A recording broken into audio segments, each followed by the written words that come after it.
It's a piece of wood from a bit of coppicing that someone did in their gardening. It's got a few attachments to it. It's had a split down the middle, which I took a bit of time clamping up with wood glue and filler. In the end, it's got like a knot or a bowl that's it's got a few faces and shapes into it. Snake's head's most prominent, you know, bit of green paint or something all over the top end, and a few bits of string and adornments, you know, bits of tape there. It's reflective, kind of visual. Well, it helps aged drivers, you know, to see it, you know, in a nutshell.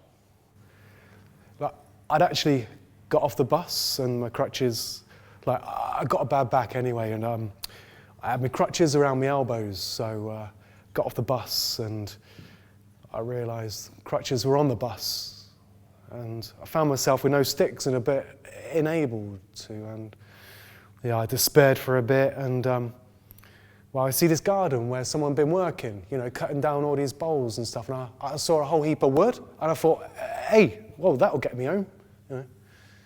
I got involved in a project in Hackney. It's just like a day doing your own art stuff. They got all their own equipment there, and as I tried to carve this, and it split, like, but I thought, okay, well, it's such a nice, strange piece of wood, I'd like to save it, and so took it in, glued it, clamped it, and yeah, slowly it's sort of mutating, you know. At the minute it's a bit toothless. Yeah.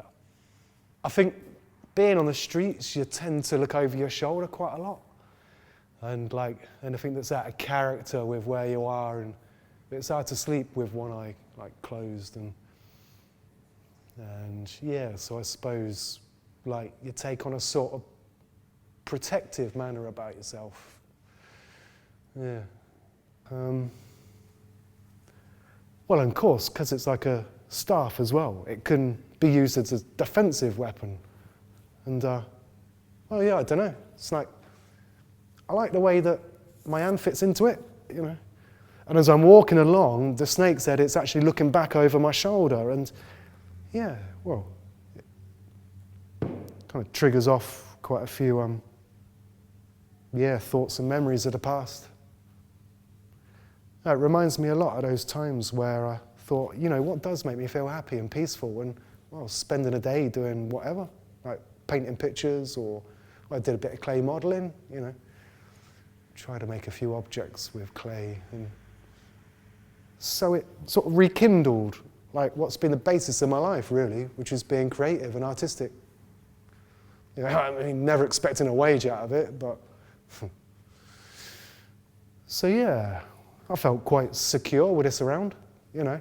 And people would notice it, like, they'd be like, whoa, you know, a bit of caution, and people would be like, hang on, where's he come from, like, you know? There's like a bit of Gandalf in there, you know? Yeah, a bit of wanderer, you know. That's a little chink into one person's experience of homelessness. And, well, even though it's just a simple piece of wood that would have been burnt, it's been useful. It's helped me through a few things. And sometimes when you're on the streets, you make the best of any objects, like, you know, even if it's just 2 plastic bags, help keep your shoes warm and dry. You know, it's the simplest things that you can adapt that can make your life a bit easier for the time being, you know. Yeah. And the resourcefulness as well, you know. I mean, like, yeah, I could have freaked out, sat down, cried, thought, what am I going to do now? Not got my crutches, it's late at night, it's dark and wet, and so, yeah, it's kind of, yeah, it's dark and wet, and this helped me get home. Well, to where I was staying that night, which was home. You know, so, yeah.